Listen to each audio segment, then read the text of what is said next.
નમસ્કાર દર્શક મિત્રો, હું છું આપની સાથે કૃતિ. સ્વાગત છે આપનું મંતવ્ય ન્યૂઝની એક વિશેષ રજૂઆત વાનગી શોમાં, presented by Tirupati edible oils, healthy વાલી હેપીનેસ, को पावर्ड बाय दांत खाज खुजली से छुटकारा, बीटेक्स मलहम अब ट्यूब में भी उपलब्ध एंड वरमोरा होमवेयर. દર્શક મિત્રો, આજની આપણી પહેલી વાનગીનું નામ છે વાડીનું શાક. સૌરાષ્ટ્રના ગામડાઓમાં સૌથી પ્રચલિત એવી આપણી આ વાનગી છે. ખાસ કરીને તેને ચૂલા ઉપર બનાવવામાં આવે છે, એટલે જેટલા પણ વડીલો હોય છે એની તો આ ફેવરેટ વાનગી છે. એમના ટોપ લિસ્ટમાં જો કોઈ વાનગી આવે ને તો આ વાનગી કહી શકાય. અને હા, આ વાનગીની ખાસિયત એ છે કે આમાં કોઈ જ વધારાના મસાલા નથી. આપણા ઘરની અંદર જેટલા પણ બેઝિક મસાલા છે એ બેઝિક મસાલાથી રેડી થઈ જાય ઝડપથી એવી આ વાનગી છે. તો ચાલો આ વાનગીની હજી પણ ખાસિયત શું છે, એનું ઇમ્પોર્ટન્સ શું છે, એ આપણે મહેમાન પાસેથી જાણીશું. ખૂબ બધી વાતો કરીશું. તો ચાલો વધુ વાર ન લગાડતા કરીએ છે આ ખાસ કાર્યક્રમની શરૂઆત.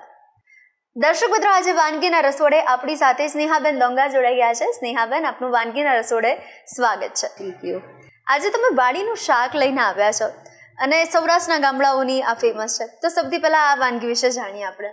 આ વાનગીમાં એવું છે કે આ વાનગી શાક છે અને એ મોસ્ટલી અમારે સૌરાષ્ટ્રમાં વાડીએ જ બને છે અને ચૂલા ઉપર જ બને છે, ખુલ્લા તપેલામાં. આમાં કુકરનો કેવો કશો યુઝ કરતા નથી અને પાણીનો યુઝ નથી થતો, મરી મસાલાનો યુઝ નથી થતો. બેઝિક જે આપણે કિચનમાં રેગ્યુલર મસાલા છે તેનો જ આપણે યુઝ કરીએ છીએ. ઓકે, વાનગીની આપણે શરૂઆત કરીશું, પણ સૌથી પહેલા તમારો પરિચય પણ આપણા દર્શક મિત્રોને આપી દો.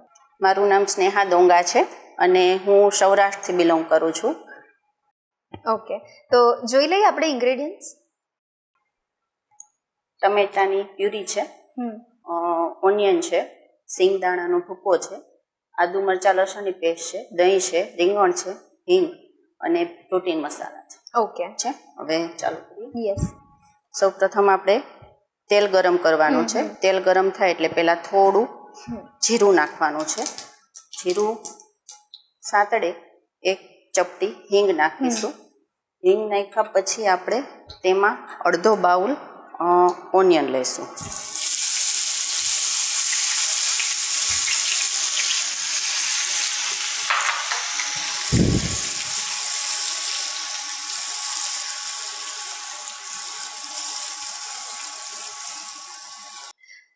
સ્નેહાબેન, ઘણા બધાએ છે ને વડીનું શાક ખાધું હશે, પણ વાડીનું શાક આજે કંઈક નવું લાગી રહ્યું છે. આ અમારા સૌરાષ્ટ્રની જ વાનગી છે અને આ અમે વાડીએ જ બનાવીએ છીએ.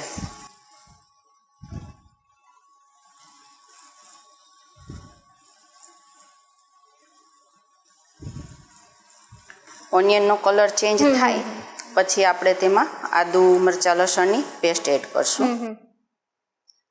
તો સ્નેહાબેન, જ્યારે સૌરાષ્ટ્રવાસીઓ ભેગા થયા હોય અને કોઈ પ્રસંગ હોય ત્યારે સૌરાષ્ટ્રની કઈ પ્રચલિત વાનગી સૌથી પહેલા તમે યાદ કરો અને બનાવો? સૌરાષ્ટ્રમાં તો જો દેશી જમવું હોય વાડીએ તો આ જ બને. અચ્છા. એ સિવાય અમારે રાજકોટમાં ચાપડી તાવો ફેમસ છે.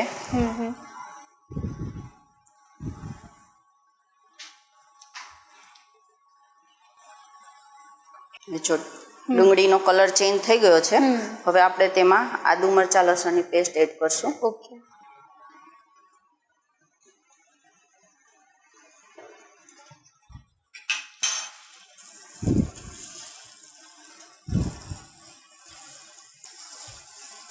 આ શાકમાં છે ને આપણે હળદર યુઝ નથી કરતા. ઓકે. કારણ કે દહીં આવે છે તો એનો કલર થોડો ડલ થાય છે. કલર લાવવા માટે દહીં હળદરનો ઉપયોગ નથી કરતા. ઓકે.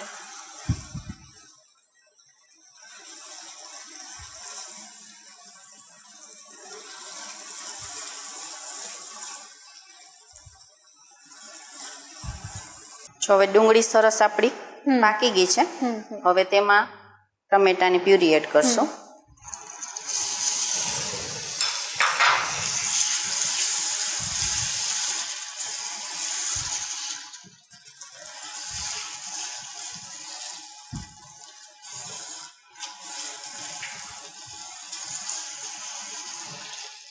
એમાં થોડુંક ત્યારે નમક એડ કરશું.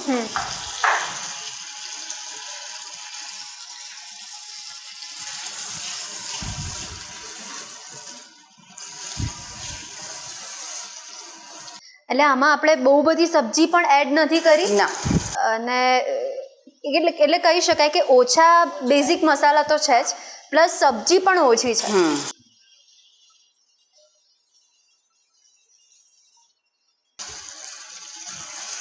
હવે આ ચડે છે ત્યાં સુધી આપણે દહીંમાં શિંગદાણાનો ભૂકો એડ કરી અને શિંગદાણાને થોડીક વાર માટે પલાળવાના છે દહીંમાં.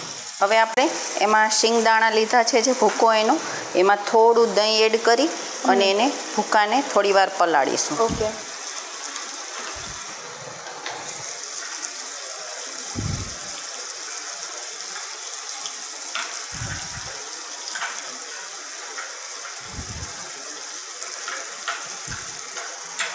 હવે ટમેટાં ને ડુંગળી થઈ ગયા છે ઓલમોસ્ટ.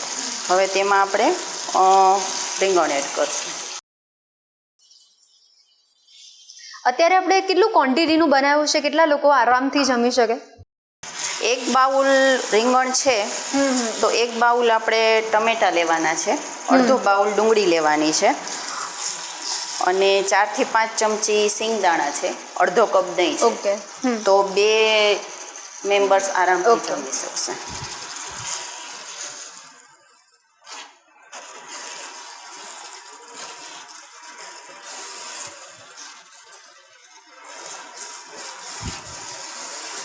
આમાં મસાલા લાસ્ટમાં કરવાના છે, અત્યારે કશું જ નથી નાખવાનું.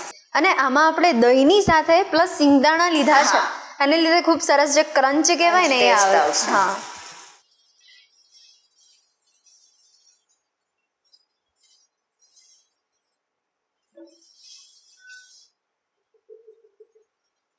હવે આને 5 મિનિટ આપણે રેસ્ટ આપીશું. રીંગણ હવે જોઈ લે બફાઈ ગયા છે.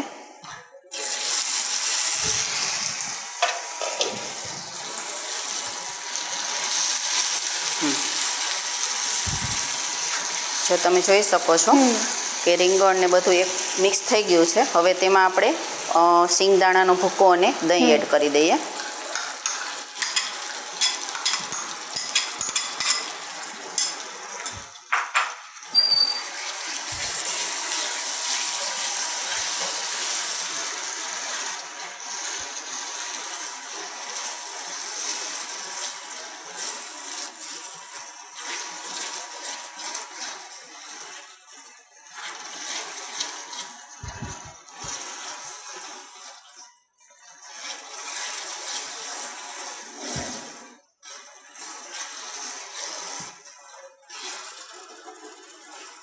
દહીં એડ કર્યા પછી આપણે એને 4 થી 5 મિનિટ રહેવા દેશું.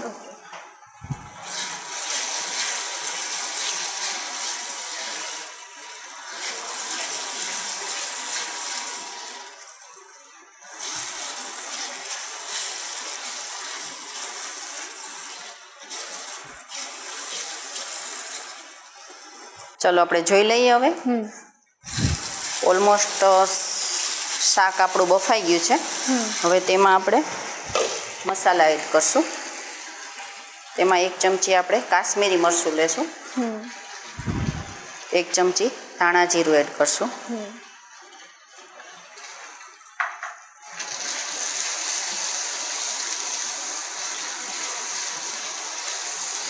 આ સ્ટેપમાં આપણે થોડીક હલાવવાની સ્પીડ રાખવી પડશે, કારણ કે દહીં છે એટલે નીચે તળિયે થોડું બેસશે.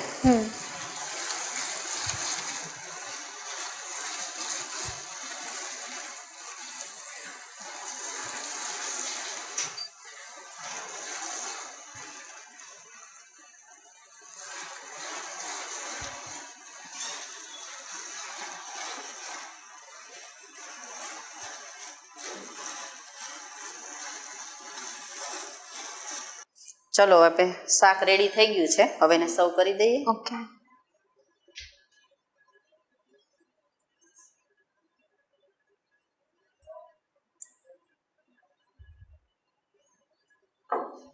કોથમીરથી ગાર્નિશ.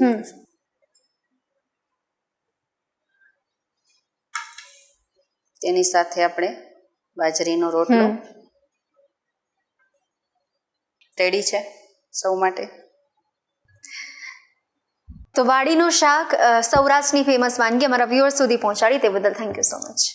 તો દર્શક મિત્રો, અત્યારની શહેરની દોડધામવાળી જિંદગીમાં જ્યારે આપણે ગામડામાં જઈએ અને ગામડામાં શાંતિવાળી સવાર પડે અને સવારમાં આપણને તાજગી ભર્યું કંઈક મસ્ત મજાનું ગરમા ગરમ ખાવાની ઈચ્છા થાય ત્યારે પહેલો ચૂલો સળગે અને એના ઉપર ગરમા ગરમ રોટલા બને અને રોટલાની સાથે આપણને એવું થાય કે એક સબ્જી પણ ટ્રાય કરીએ અને ત્યારે તમે વાડીનું શાક અચૂકથી ટ્રાય કરજો. તો ચોક્કસથી ટ્રાય કરીને મને અને અમારા મહેમાને પણ જણાવજો કે કેવું બન્યું વાડીનું શાક.